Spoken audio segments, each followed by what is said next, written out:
Hello, welcome to our channel Zariya Islam. Stay updated for new videos.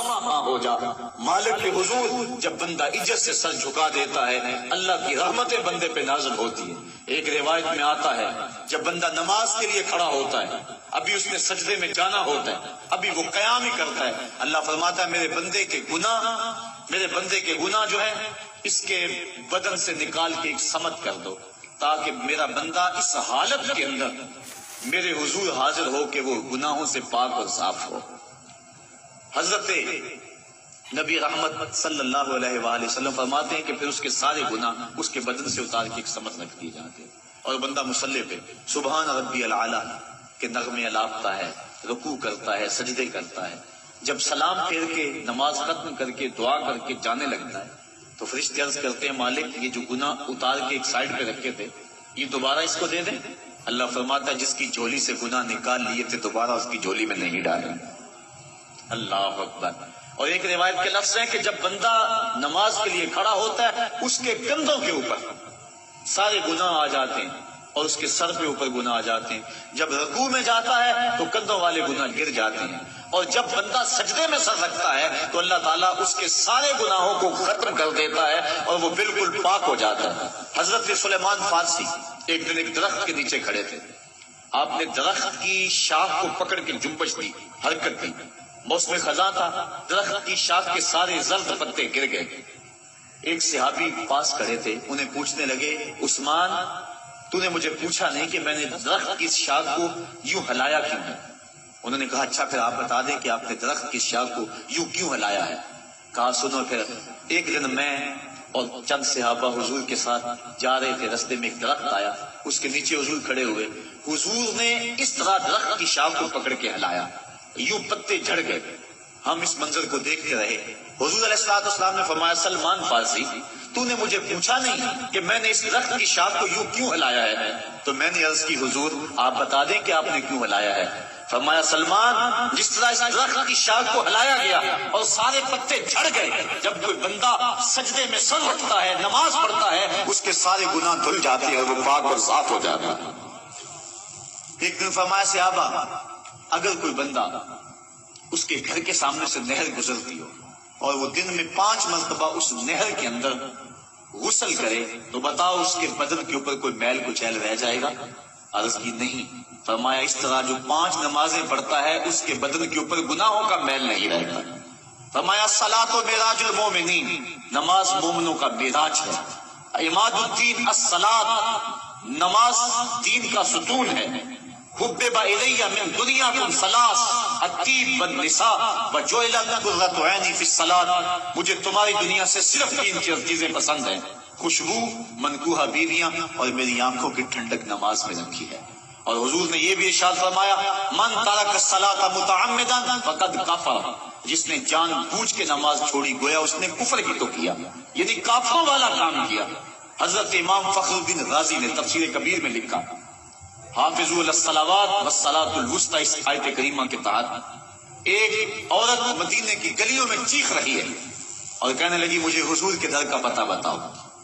حضور کی چوکھٹ کا پتہ بتلایا گیا، وہ حاضر ہوئی، آقا کریم صلی اللہ علیہ وسلم کی خدمت میں عرض کی حضور میرا خامد سفر پہ گیا ہوا تھا اور میں نے اس کی عدم موجودگی کے اندر زنا کر لیا، حمل ٹھہر گیا اور جو بچہ پیدا ہوا میں نے مارے شرم کے اس بچے کو سرکے کے مرتبان میں ڈال دیا اور پھر اسی سرکے سے میں لوگوں کو فروخت کرتی رہی۔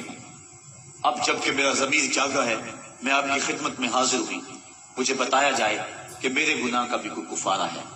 حضور نے ارشاد فرمایا جو تو نے زنا کیا ہے اس کی سزا رجم ہے چونکہ تو شادی شدہ ہے، اور جو تو نے بچے کو قتل کیا ہے قتل کی سزا قتل ہے، اور جو تو نے سرکہ بیچا ہے فقط ارتکبت کبیرہ، تو نے کبیرہ گناہ کیا ہے، اس کی سزا تو قیامت کے دن پائے گی۔ اس کے بعد حضور فرمایا ان تینوں گناہوں کی یہ سزا ہے، لیکن جس طرح تو گھبرائی ہوئی آئی تھی میں تو یہ سمجھا تھا شاید تیری نماز اثر قضا ہو گئی ہے، اب آپ اندازہ کریں کہ نماز کی اہمیت کیا ہے اور ہم اس بات میں کتنی سستی کرتے ہیں. کسی سے پوچھا جائے نا آؤ نماز پڑھنے چلے، وہ کہتے ہیں بس یار میرے کپڑے پلید ہیں، کپڑے میرے پاک نہیں ہیں. تیرے کپڑے کیسے پاک رہ سکتے ہیں؟ تو اللہ کے حضور جھکنا نہیں جانتا، تیرے کپڑے بھی پلید ہے، تیرا دل بھی پلید ہے، تو اس کے حضور جھک کے تو دیکھ، قلب صفا کر دے گا، تیری روح کو بھی پاکی دے دے گا، تیرے قلب کو بھی طہارت بخش دے گا. تو اس کے حضور جھک، اس کے حضور سجدوں سے اللہ کے حضور خراج پیش کر اپنی محبتوں کا. جب بندہ سجدے میں سر رکھتا ہے اللہ فرشتوں میں فخر کرتا ہے، میرے بندے کو دیکھو نا، بالآخر میرے حضور ہی جھکا ہے نا. کتنے گناہ کیے اس نے، کتنے جرم کیے اس نے، لیکن بالآخر میرے حضور آیا اور اپنے گناہوں کی معافی مانگتا ہے. فرشتوں گواہ ہو جاؤ میں نے اپنے اس بندے کی مغفرت فرما دی. تو اللہ کے حضور نماز پڑھنے والا، بلکہ ایک روایت مسند امام احمد بن حنبل میں موجود ہے، حضور فرمایا جب بندہ نماز کے ارادے کے لیے اٹھتا ہے اور وضو کرنے کے لیے جب پانی کا پہلا قطرہ چلو پہ لیتا ہے، جو ہی اس کے بدن سے وضو کا پانی چھوتا ہے اللہ اس کے گناہوں کو معاف فرما دیتا ہے. جس نماز کے قصد کے لیے اٹھیں اور وضو کریں اور پانی چھوتے ہی گناہ معاف ہو جائیں، اگر اس نماز کا اعلیٰ درجہ سجدہ کر لیا جائے تو پھر مالک کی کتنی رحمت نازل ہوگی. یہ کتنی بڑی دولت ہے، یہ کتنا بڑا سرمایہ ہے جس سے ہم لوگ محروم رہ جاتے ہیں. آؤ اللہ کی رحمتیں سجدے میں ڈھونڈے، سجدے میں پیشانی رکھ کے جب ہم اس کی رحمت کو مانگے تو وہ مالک ہمارے اوپر رحمتیں نازل کرے گا. آج پوری دنیا کے اوپر مسلمانوں کے ساتھ جو حالات ہیں وہ کسی سے مخفی نہیں. کوئی کہتا ہے کہ معاشی طور پہ مسلمان کمزور ہیں، اس وجہ کو بھی میں تسلیم کرتا ہوں. مسلمان کے پاس آلات حرب و ضرب بھی موجود نہیں ہیں، اس وجہ کو بھی تسلیم کر لیا جائے. سیاسی طور پہ مسلمان کمزور ہیں، اس وجہ کو بھی تسلیم کر لیا جائے. یہ ساری وجہیں اپنی جگہ پہ، لیکن یہ بھی تو سنو مسلمانوں کی تعداد اس وقت 1,40,00,000,000 ہے. افرادی قوت اتنی کبھی بھی مسلمانوں کی نہیں ہوئی تھی. اس وقت مسلمانوں کے پاس ایٹمی طاقت موجود ہے، اتنی قوت عسکری کبھی بھی مسلمانوں کے پاس نہیں ہوئی تھی. 56 اسلامی ملک ہیں جن میں قیمتی معدنیات سے اور تیل کی دولت سے اور سونے کی قیمتی معدنیات سے یہ مسلمان مالا مال ہیں. کیا کچھ نہیں ہے جو مسلمانوں کے پاس نہ ہو، لیکن ایک دولت چھن گئی مسلمانوں کے پاس، وہ سجدے کی آبرو، وہ سجدے کی عزت، وہ پیشانی رکھ کے اس رب کو پکارنا جو سب سے اعلیٰ ہے، جو سب سے بالا ہے، جس نے موسیٰ کے فرعون کو نیل کی موجوں میں ڈبو دیا. کیا پوری امت مسلمہ 1,40,00,000,000 انسان سجدے میں سر رکھ کے سبحان ربی الاعلیٰ کے نغمے آلات کے اپنے رب سے گزارش کریں اور اپنی امت کا رونا روئیں؟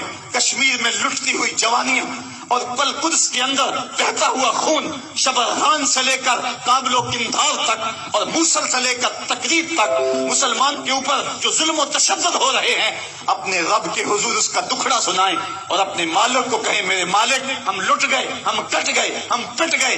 اسلحے بھی موجود، افرادی قوت بھی موجود، سیاسی طاقتیں بھی موجود، لیکن اس کے باوجود مسلمان دبتا چلا جا رہا ہے. اسی کشتی کو ہے خوف تلاطم صدہیف منہ موڑ دیے تھے جس نے پڑھتے ہوئے طوفانوں کے، جو 300 ہو کر جرأت اور وہ طاقت اور وہ عظیمت کی داستانیں رقم کرتے ہیں کہ مالک تو بھی اس دن کو یوم فرقان کہہ کے پکارتا ہے. آج وہ امت بھیج منجدار کے اس امت کی کشتی ہچکولے کھا رہی ہے. ہماری فریاد، ہمارا استغاثہ تیرے سے ہے میرے مالک، ہمارا کھویا ہوا وقار بحال کر دے اور اس امت کو اس مرتبہ کمال تک پہنچا دے جس مرتبہ کمال تک یہ امت پہلے پہنچی تھی، اور ان کا کھویا ہوا وقار بحال کر دیا جائے. آج بھی ہم اگر سجدوں سے اپنے رب کو منا لیں اور وہ روٹھا ہوا رب آج بھی ہماری مدد کے لیے آ جائے تو پھر کوئی قوت، کوئی طاقت ہمیں نہیں لتاڑ سکتی. آئیے ہم سجدے سے اپنے مالک، اپنے خالق اور اپنے رازق کے حضور اپنی محبتوں اور اپنی الفتوں کا خراج پیش کریں. نماز ایک ایسی عبادت ہے جس کا حکم قرآن میں 750 مرتبہ کے قریب دیا گیا. اور ایک آخری بات عرض کر کے اپنے موضوع کو سمیٹنا چاہوں گا. میرے اور آپ کے آقا مولا حضور نبی رحمت صلی اللہ علیہ وسلم پر جب وقت آخر آیا تو آخری وصیتیں جو حضور نے اپنی زندگی میں کی وہ کیا تھی؟ 2 وصیتیں تھی حضور کی آخری.